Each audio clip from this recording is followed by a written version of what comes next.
सोनपुर नाम का एक खूबसूरत गांव हुआ करता था, जहां सोने का प्राचीन मंदिर भी था। लोगों को उस पे बहुत आस्था थी और दूर दूर से लोग वहां दर्शन करने आया करते थे। एक बार की बात है, रवि और जिमी नाम के दो लालची इंसान उस गांव में आते हैं।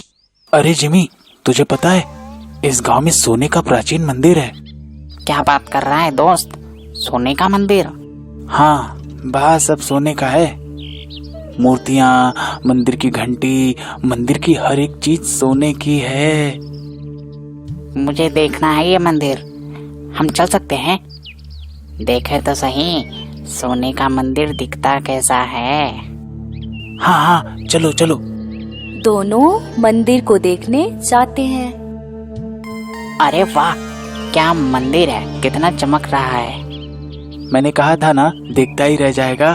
देख तो सही कितना सोना है, करोड़ों का तो होगा ही। हाँ हाँ हाँ। दोनों की आंखें सोने को देखकर चकाचौंध हो जाती है। मैं क्या सोच रहा था जिमी, कि अगर हम ये सोना यहाँ से ले जाए तो? सोच तो मैं भी यही रहा हूँ, पर इतना सोना ले जाएंगे कैसे? किसी ने देख लिया तो पकड़े जाएंगे। हमें बहुत सावधानी से यहाँ से निकलना होगा। रात को मंदिर में कोई नहीं होता, हम रात को चुपके से आएंगे और यहाँ से सोने की मूर्तियाँ और बाकी सामान अपने साथ लेकर गांव की पुल से बाहर निकल जाएंगे। हाँ, ये सही रहेगा। रात में सब गहरी नींद में सो रहे होंगे और हम बिना आवाज किए यहाँ से निकल जाएंगे। दोनों रात होने का इंतजार करते हैं। रात को पुजारी जी के अपने घर चले जाने के बाद रवि और जिमी मंदिर पहुँचते हैं। तूने आसपास देख लिया ना, कोई है तो नहीं? हाँ हाँ, देख लिया, कोई नहीं है। अब जल्दी करो, हमें यहाँ से निकलना भी है। वो दोनों भगवान की मूर्तियाँ और बाकी सोने का सामान बोरी में भरकर गांव के बाहर निकलने वाले पुल के रास्ते पर पहुँचते हैं। देख, किसी को पता भी नहीं चला और हम सामान लेकर आ गए। हाँ, इसे बहुत सारे पैसे मिल जाएंगे और हम अमीर बन जाएंगे। चलो चलो, जल्दी यहाँ से बाहर निकलते हैं। वो दोनों जैसे ही पुल पे चलने लगते हैं, पुल हिलने लगता है। वो दोनों कभी इधर तो कभी उधर होने लगते हैं। ये पुल क्यों हिल रहा है? हम गिर जाएंगे। अरे ये क्या हो रहा है? मैं नहीं हिला रहा पुल, ये अपने से हिल रही है। पुल उन दोनों को रास्ता पार करने नहीं देता और अचानक तेजी से ऊपर उछलता है और वो दोनों ऊपर उछल जाते हैं। अरे अरे अरे, ये क्या हो रहा है? कोई बचाओ, कोई बचाओ, अरे अरे कोई बचाओ, कोई बचाओ हमें। ऊपर से उछलकर जैसे ही वो दोनों नीचे आते हैं, पुल गायब हो जाता है और वो दोनों जोर से नीचे गिर जाते हैं। और उनकी आवाज सुनकर कुछ गांव वाले बाहर आते हैं। तुम दोनों इतना शोर क्यों मचा रहे हो इतनी रात को? अरे पुजारी जी, ये पुल अपने आप यहाँ से गायब हो गया, देखिए। पुल तो सही है, ये क्या है? दोनों पीछे मुड़ के देखते हैं तो पुल वापस आ जाता है। दोनों अपनी आंखें मसलने लगते हैं। ये कैसे हो सकता है? अभी तो ये पुल गायब हो गया था, हम नीचे गिर गए थे। ये क्या हो रहा है हमारे साथ? तुम दोनों ने कोई पाप या बुरा काम किया है क्या? दोनों एक दूसरे की तरफ देखते हैं। आपको कैसे पता चला पुजारी जी? क्योंकि ये एक जादुई पुल है। पाप या बुरा काम करने वाला यहाँ से आसानी से जा नहीं सकता। उनके लिए ये पुल गायब हो जाता है। अगर तुम सच्चे होते तो ये पुल गायब नहीं होता। हमें माफ कर दीजिए पुजारी जी, हमने सोने के मंदिर से मूर्तियाँ और सामान चुरा लिया था और गांव से भाग रहे थे, पर इस पुल के बारे में हमें पता नहीं था। हाँ, मैं समझ गया कि बुरे काम का नतीजा हमेशा बुरा ही होता है। हम आज के बाद चोरी, लालच और बेईमानी कभी नहीं करेंगे। तो देखा दोस्तों, उस जादुई पुल की वजह से वो दोनों उस गांव से मूर्तियां नहीं चुरा पाए और उन्हें समझ आ गई कि बुरा काम का बुरा नतीजा होता है। इसी तरह हमें हमारी जिंदगी में भी सच्चाई की पुल बनानी चाहिए, जिससे हम कभी भी गलत पुल पे ना चलें। ये कहानी है रमेश और सुरेश इन दोनों भाइयों की, जो चंदनपुर में रहते थे। रमेश हमेशा कोई न कोई शरारत करता रहता था और दूसरी तरफ सुरेश एकदम शांत और समझदार लड़का था। ये देखो सुरेश, मैं पटाखे ले आया हूँ। इन्हें चुपचाप जाकर हमारे पड़ोसी शर्मा जी के घर डाल आते हैं, बड़ा मजा आएगा। नहीं रमेश, ऐसा करना सही नहीं होगा, इससे उन्हें चोट पहुंच सकती है। सुरेश के लाख समझाने के बावजूद रमेश ने उसकी कोई बात नहीं मानी और पटाखे जलाकर उन्हें शर्मा जी के घर में फेंक आया। पटाखे फूटने की वजह से शर्मा जी के कपड़े और चेहरा जल गया। अरे शर्मा जी, ये क्या हुआ? अब क्या बताओ गुप्ता जी, आपके रमेश की शरारत ने मेरे शरीर में इतने छेद कर दिए हैं कि समझ नहीं आ रहा है कि सांस कहाँ से लूं और पादू कहाँ से। क्या ये सब रमेश ने किया है? और नहीं तो क्या, आपको क्या लगा मैंने लॉकडाउन में कोई फटे कपड़े पहनने का कोई नया फैशन शुरू किया है क्या? और ये जो मेरा चेहरा काला पड़ा है, या मैंने कोई मेकअप लगाया हुआ है? मुझे माफ कर दीजिए शर्मा जी, मैं अभी उसकी खबर लेता हूँ। गुप्ता जी गुस्सा होकर रमेश से बात करने के लिए उनके कमरे में चले गए। ये मैं क्या सुन रहा हूँ रमेश, तुमने शर्मा जी के घर में पटाखे फेंके? नहीं बाबा, मैंने तो ऐसा कुछ नहीं किया। तो क्या शर्मा जी झूठ कह रहे हैं? सुरेश तुम बताओ, रमेश ने शर्मा जी के घर में पटाखे फेंके थे या नहीं? रमेश सुरेश को झूठ बोलने के लिए इशारा कर रहा था, लेकिन रमेश बाबा से झूठ नहीं बोल पाया। हाँ पापा, वो रमेश ने ही किया था। सुरेश, तुम्हारी शिकायतें दिन ब दिन बढ़ती जा रही है। लगता है तुम ऐसे नहीं मानोगे। जब तक तुम सुधर नहीं जाते, तुम अपने कमरे से बाहर नहीं निकलोगे। मैं तुम्हारे कमरे का केबल और वाईफाई बंद करवा रहा हूँ। गुप्ता जी कमरे से बाहर चले जाते हैं और रमेश सुरेश पर गुस्सा हो जाता है। क्या जरूरत थी पापा को सब कुछ बताने की?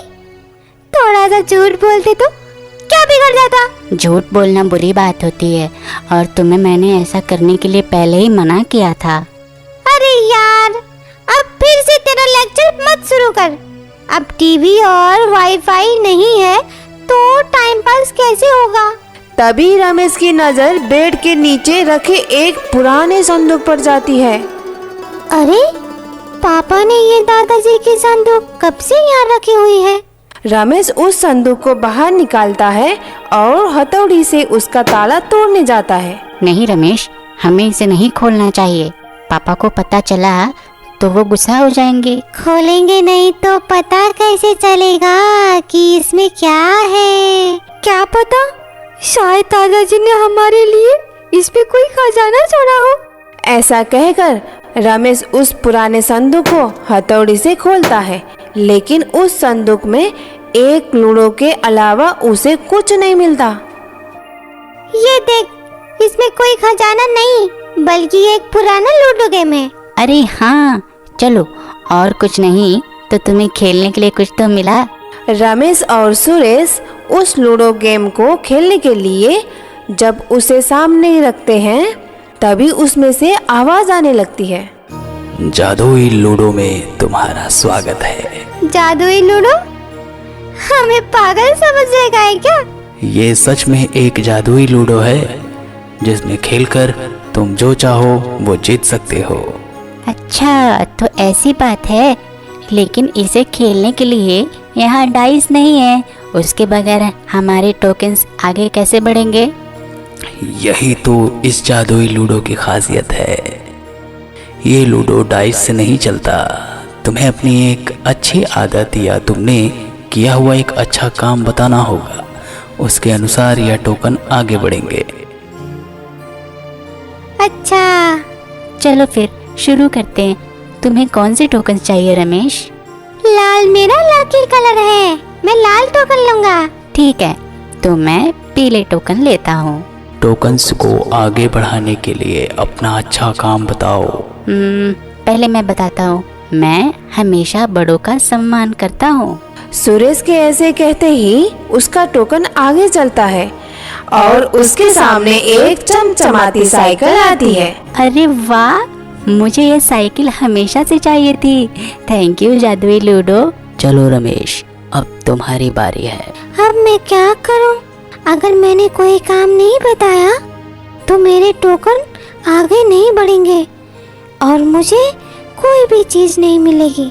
तभी रमेश के खुरापाती दिमाग में एक आइडिया आता है। मैं झूठ मूठ का कोई भी काम बता देता हूँ। इस लूडो गेम को थोड़ी ना कुछ पता चलेगा। हाँ, यही सही होगा। मैं हमेशा लोगों की मदद करता हूँ। सुरेश के ऐसा कहते ही उसका एक टोकन गेम से गायब हो जाता है और उसके सिर से सींग निकलने लगते हैं। अरे ये क्या हो रहा है? मेरे सर से ये सब क्या निकल रहा है? ये जादुई लूडो है। इसके सामने तुम झूठ कहोगे तो तुम्हारा एक एक टोकन गायब हो जाएगा और तुम्हें सजा भी मिलेगी। सुरेश, अब तुम्हारी बारी। मैं हमेशा अपनी पढ़ाई वक्त पे पूरी करता हूँ। सुरेश के ऐसा कहते ही उसका टोकन फिर से आगे बढ़ता है और उसके सामने एक नया टीवी वीडियो गेम आता है।